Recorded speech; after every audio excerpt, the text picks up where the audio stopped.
Hey everyone, thank you so much for joining us. I'm so glad to have Doug Merrett from Platinum 7 with us. Doug and I used to work at Salesforce, so we are old friends, and we've had the opportunity to do several webinars together, talk to a couple of common customers together.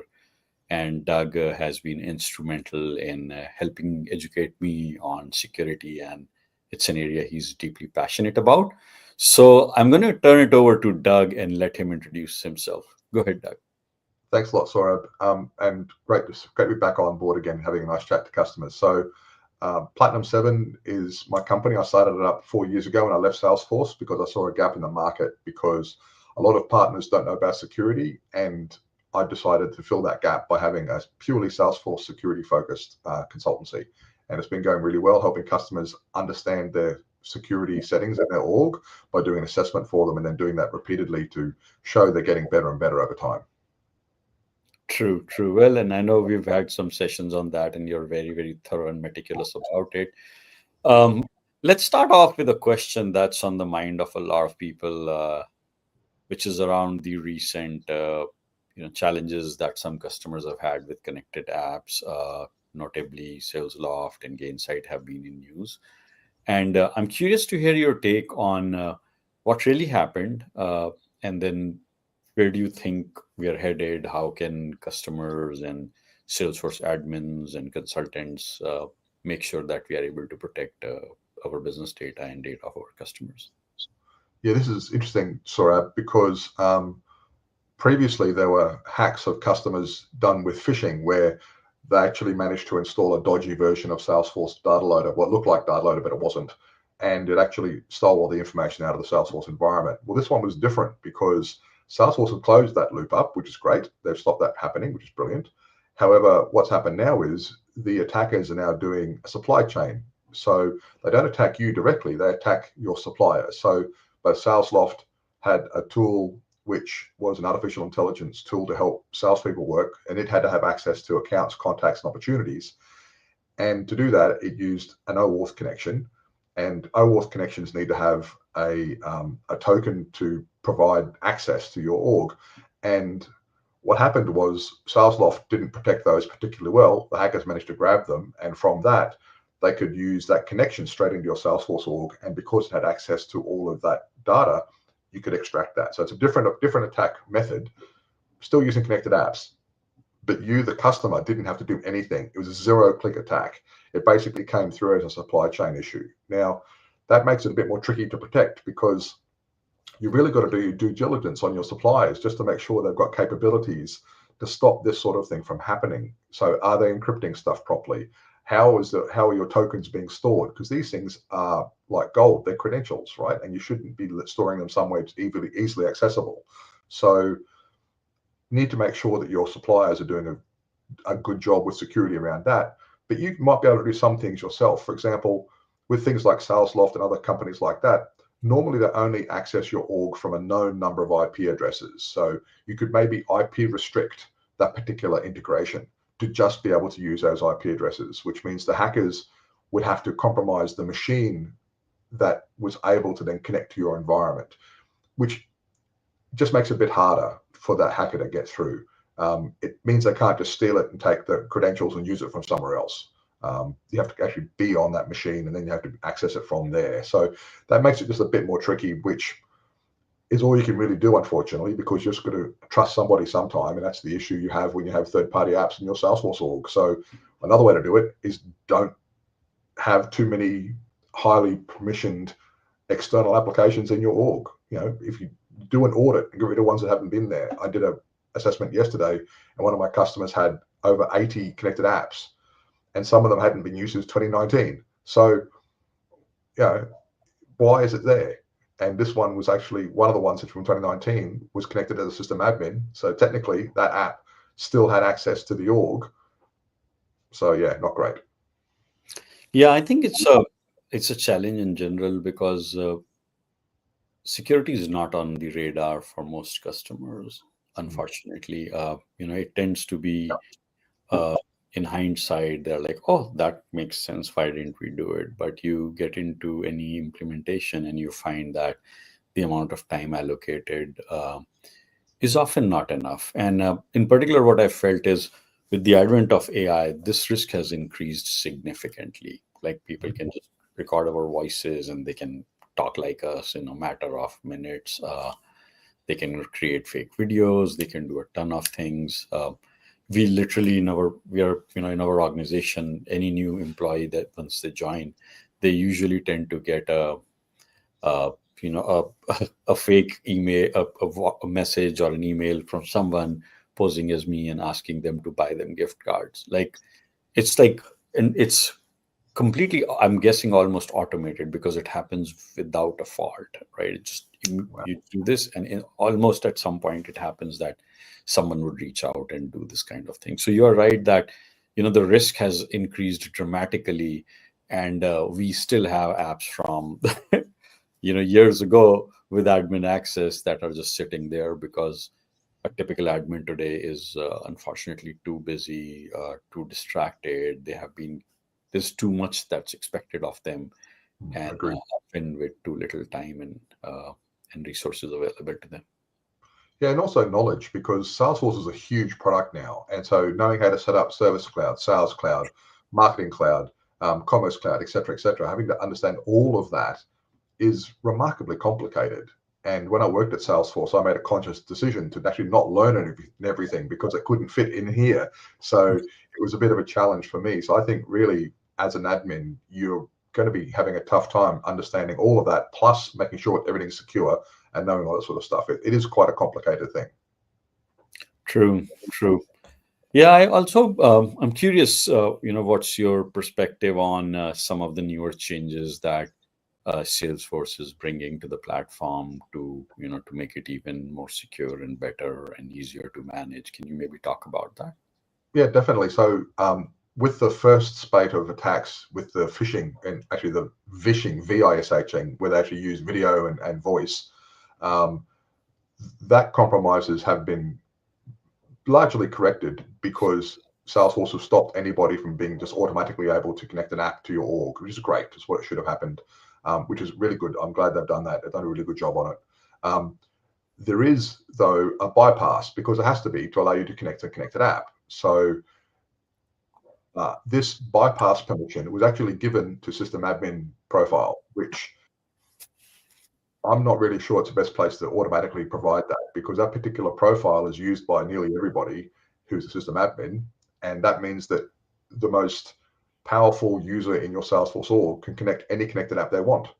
And that's probably not what you want. So what I would suggest is people should clone the system admin profile, take off that permission, and then use that new profile for all the system admins, just to make sure that you can't accidentally connect a connected app to your org.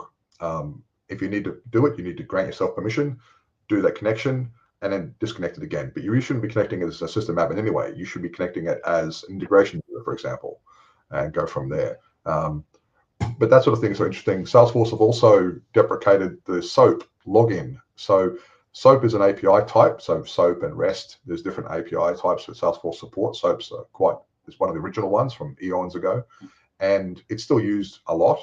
However, Salesforce have decided to deprecate the login process. So you can still use SOAP as a protocol, but you need to use OAuth to connect.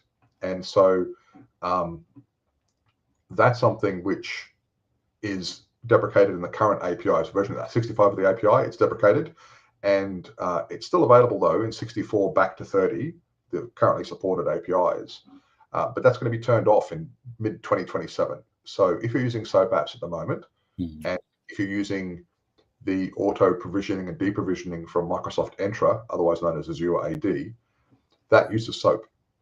So you need to talk to Microsoft and put some pressure on them to change that before mid 2027. Otherwise, the automatic provisioning and deprovisioning will fail.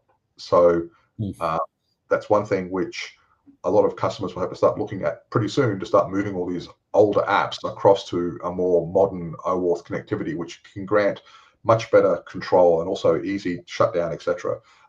And the other thing Salesforce is doing is they're putting all the real-time events. So if you have Salesforce Event Monitoring, the product is an add-on, part of Shield. You can buy it individually or you can buy it as part of Shield. then the real-time events are now being um, pushed into the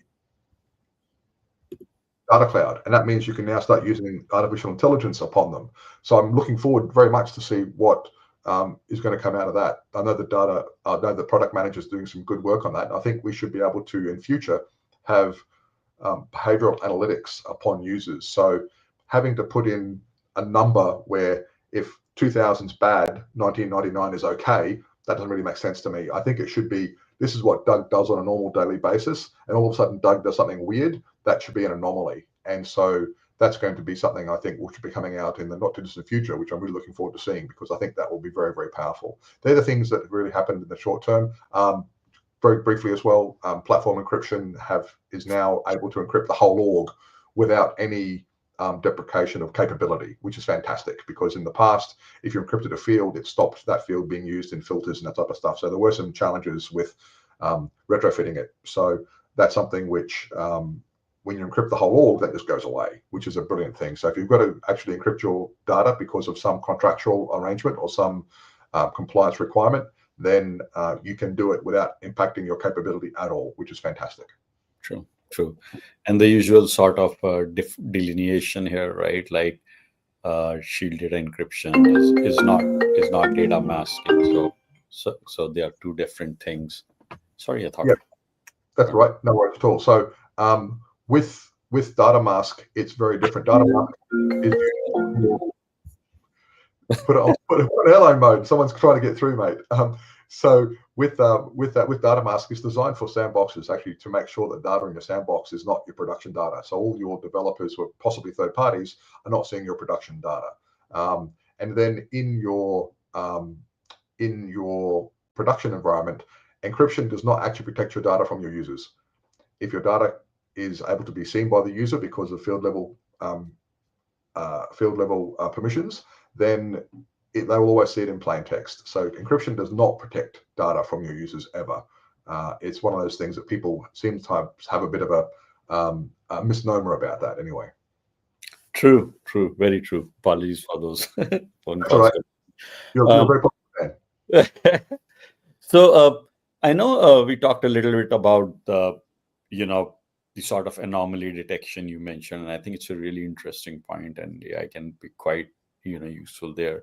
But what are you seeing when we talk about like AI and data security? Is that an area that you're seeing some evolution happening? I'm seeing a lot of people looking at AI at the moment, which is great, because I think AI used properly can be very, very beneficial. The challenge is most of our customers haven't got the basics down pat yet. So the data may not be as clean as it should be. The sharing of data internally may not be as restrictive as it could be. And a lot of people don't think about security in the first instance. So if you start letting your agents have free reign over your data, you may end up having some problems, because if the agents are reading data which is incorrect or out of date or just not valid, then that's not going to be great. And so that's one thing you should look at. Obviously, data cleaning, making sure it's correct, but then also the permissions that you normally configure for your users. If you're used to just making everything open, then you're probably not going to think about restricting what your agent can do. And you really need to do that, because you shouldn't be granting agents access to data they don't need to have access to. And be very careful about putting an agent on a public web page that can access everything inside your Salesforce org, because you may get someone who tries to poison that agent to then give them access to some of the data in there already. So you need to be very wary on that and do some thorough testing of your agents to make sure that they're not going to leak any data outside your org. True. That's a really good point. I'm also seeing that, like, even with AI, there's like there are these two camps, right? One is, of course, how can I apply AI to make my org more secure? Do a better job of analysis of logs and anomaly detection and things like that. And the other is even organizations that want to apply AI on their data, they're quite concerned about the security, right? Because now your information is going to leave, your environment and go to some LLM model, regardless of who's hosting it. So I think there is a lot of interest in how do you safeguard information as it traverses, to an LLM and comes back. Uh, and I know there's a lot that's happening in that space. Obviously, Salesforce is doing it. We are doing it. You know, and I'm sure other vendors are. So we've also kind of built like a native data security layer to prevent all the PII, keep it inside the platform, and send a sanitized version of data. But to your earlier point, I think all of those mechanisms and like the shield encryption that you talked about, like all of those mechanisms are a tool in the hand of someone who's a good enough toolsmith. And I'm curious to hear, like you've probably seen the pros and cons of an approach like this of customers buying technology on one hand and then kind of losing out because it's not implemented well. Yeah, it happens quite a bit, especially when people buy the Shield suite of products. They don't necessarily implement all the capabilities appropriately. So in Shield, there is platform encryption, and if you're not going to use it, why did you buy it? And when it comes to event monitoring, people just think, "Oh, I've got event monitoring, I'm happy." You're not using the most important part of event monitoring, which is the ability to stop people doing bad things to your org. So the ability to stop people exporting PII data, for example, you can export any report you like, but as soon as it has PII on it, you cannot export it anymore. That's what a capability is a transaction security policy. And they're things which will make a meaningful difference to your Salesforce security stance if you do implement that appropriately. And then things like field audit trail, not tracking enough fields. You've got the ability to track 60 if you haven't asked your Salesforce person for the other free 40 fields. So you can track up to 100 if you want to per object. And if you don't track more than 20, which is what it's built out of the box, well then why did you buy a field audit trail as well? So there's a lot of things in there which you need to actually do something with to make them work. It's not going to be magically more secure if you just buy Shield. You've got to actually implement it. Just like anything else you buy, you've really got to do your due diligence, make sure you're using it appropriately, and keep it up to date and keep your skills up to date. I know when it comes to this AI stuff, I mean, GPT-5 have done a fantastic job of actually protecting the data inside your org by, like you said, by masking it on the way out, but also putting some form of not just randomness in there, but also making sure that when you put a range of values, it actually is there or thereabouts. So therefore, it still keeps its context, which I think is very, very important. Contextual masking is key. And so I think the whole security of data before it goes out is actually quite important. And some people are actually hosting their own LLMs because of that. And that's going to be interesting times as well, either hosted for them or like on Azure maybe, or it might be on their own hardware inside their own data center. But I think people are doing a lot of work with that because they were scared about putting data outside of the org, which does make sense. Yeah, for sure. In fact, I'm seeing a lot of that, particularly with large enterprises. Most of our customers are large enterprises, typically regulated sector. And a lot of them, I would say vast majority of them, are running on a dedicated infrastructure of a hyperscaler, typically Microsoft Azure, GCP, or AWS. Um, and they want 100% control. So you have this centralized AI infrastructure and like an AI firewall, and then they are able to still do meet regulations like data residency. So you may have OpenAI on Microsoft Azure in Germany for Europe and somewhere in the US and maybe in Australia. So you kind of want to counterbalance data sovereignty needs and security and still benefit from the new models that hyperscalers are offering. Pretty much pretty much every day, every morning you wake up and there is a new AI capability available. um, I'm curious, Doug, what are you seeing with the customers these days? What are your customers doing? What's Platinum 7 doing these days? Must be very interesting times.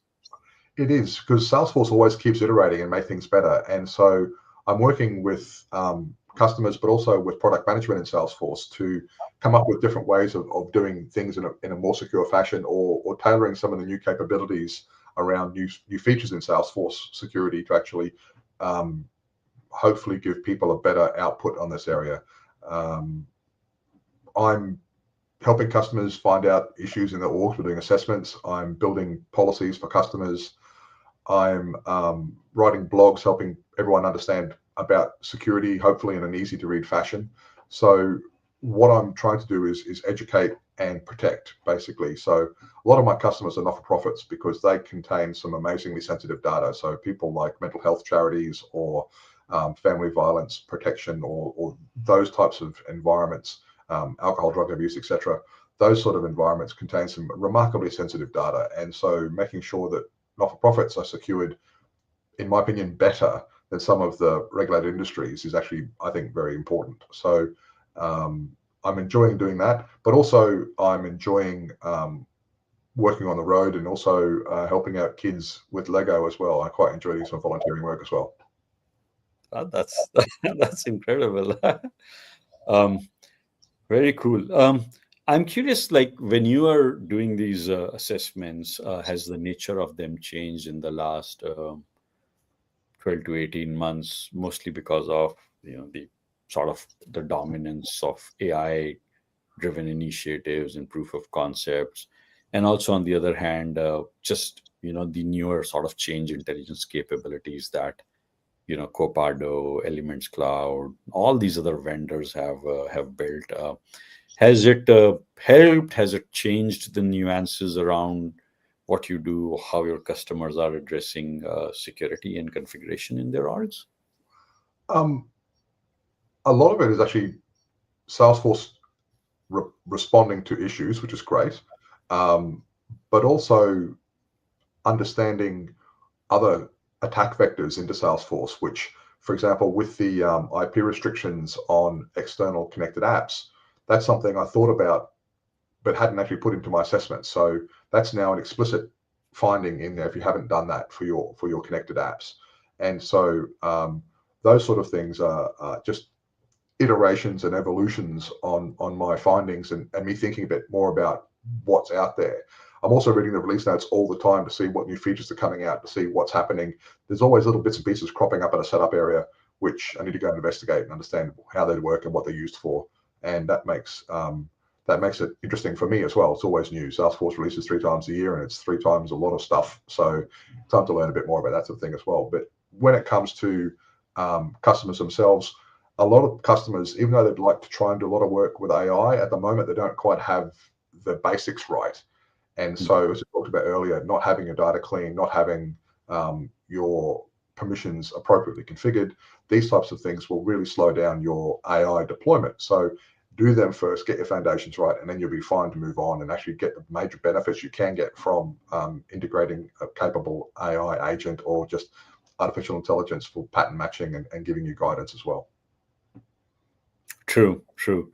I agree, and I think there has been a resurgence in the interest of house cleaning around around Salesforce org, the configuration. I think it's twofold, right? One is the whole understanding of you need good data to benefit from AI, which all of a sudden data people are hopefully happy about, uh, and two, just kind of trying to tame this insane explosion of number of profiles that get created in a Salesforce org, the number of myriad ways people are giving you know access to data. It used to be that we were far more profile heavy, and then you're starting to see a lot more reliance on permission sets, although I don't know if it's nearly enough or has every customer internalized how they can effectively balance the two. uh, what are you seeing when you talk to customers? I've seen a lot of customers having many permissions and permission sets and profiles, and a lot of them haven't moved across yet to permission sets. I think that's where things like Salesforce, when they bought the own company, having own secure, which came from RevCult, that capability is now built into Security Center. So Salesforce Security Center now has got the ability to help you understand what's in your profiles and your permission sets and helps you compare them, and you can see what this profile against this permission set group, and you can do a really good mismatch and understand what's happening there. So Salesforce's capabilities in that area have really increased, and things like companies like Copado, like you mentioned earlier, Varonis, um, the guys from sorry, my brain's gone to mush. Sorry, it's a bit early in the morning. But there's a lot of other companies out there that actually have done a lot of work on um, looking at data creep and permissions and understanding what's going on. And a lot of companies are now looking at data drift as well. So when you have your configuration set, all of a sudden it starts drifting away from that, you can then get alerted to that fact and come back again. So App Omni, that's the last one I forgot to mention. So App Omni, but also then you're getting code scanning tools. So DigitSec doing code scanning for you in your Apex code. There's the Clayton product, which was purchased by GearSet.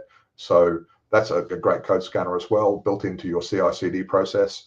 Capado can use CI/CD processes as well, which is brilliant with that. So there's many tools that help you put security in at the beginning, because if you build your code more securely, it saves you having to fix bugs later on. So putting security up front and actually doing it properly and using tools to help you understand what data you have, what classification it should be. So finding data that shouldn't be where it should be is always interesting. So people putting credit card numbers in free text fields, right? That's just not. And so having that sort of capability is useful. And Salesforce have recently just made um, their tool that comes with the Shield suite that actually allows you to search for data, to makes it much more capable. It used to be an Apex class, now it's actually running purely on the platform. So Einstein Data Detect, that capability has now been enhanced dramatically, which is good because it needed to, and it's now able to be configured much more appropriately as well. So hopefully we'll see that improving over time as well. So I think Salesforce are doing a great job of bringing things on platform, making them more secure and moving forwards with them. So it's always fun times with new capabilities from both internal and external into Salesforce. Oh, absolutely. And I like what you said there with like on platform. I think we have a couple of products which are on platform for data masking, data retention, right to be forgotten, and portability. And I think it's one of the reason that some of our customers are these large, very prestigious brands. And the reason we have them as customers is because on platform is very compelling, right? It's just, you have a very trusted platform that's been around for almost close to 3 decades now, and it's incredible, what you can do with it. But again, a tool is only as good as the toolsmith that who yields it. I've seen many people trying to use a screwdriver as a chisel and vice versa, and you shouldn't do that. Very true. Very true. Uh, so, Doug, this has been a fascinating conversation. Any closing thoughts, before we conclude for today? I just think that uh, for all your admins out there, don't be despondent that there's so much stuff to look at. But if you can, spend some time looking at your security stuff. Run the Salesforce health check. Just see what's in there. Get the low-hanging fruit sorted out. And if you have externally shared objects with public access, please don't do that. Just, if you can, just get rid of them as soon as you possibly can, because that's a really big threat to your data. And then also just look at connected apps. Just do an assessment of those. So connected apps and your other capabilities mentioned, those are the ones you'll be focusing on, I think, in the short term. But again, Saurabh, I really appreciate the time spent with you. I love chatting, and I know that GPT-5 are doing a fantastic job at keeping AI data secure. So keep up the good work, mate. Thank you so much. And to everybody listening, appreciate your time. And, as Doug mentioned, there is a ton of information out there, and it is overwhelming. And trust us, it's overwhelming for all of us, right? And I agree with him. Like, just at least go for the low hanging fruits. And if you are in an org that is significantly complex, then you know who to reach. 1-800-Platinum 7. That's not a real phone number, by the way, folks. 7.com.au, and happy to help. Cool. Great. Thank you so much, Doug. Have a great day, and appreciate you joining us here on the show. You're very welcome. Thanks, Saurabh. Thanks, everybody. Have a great day. Cheers. Take care. Bye bye.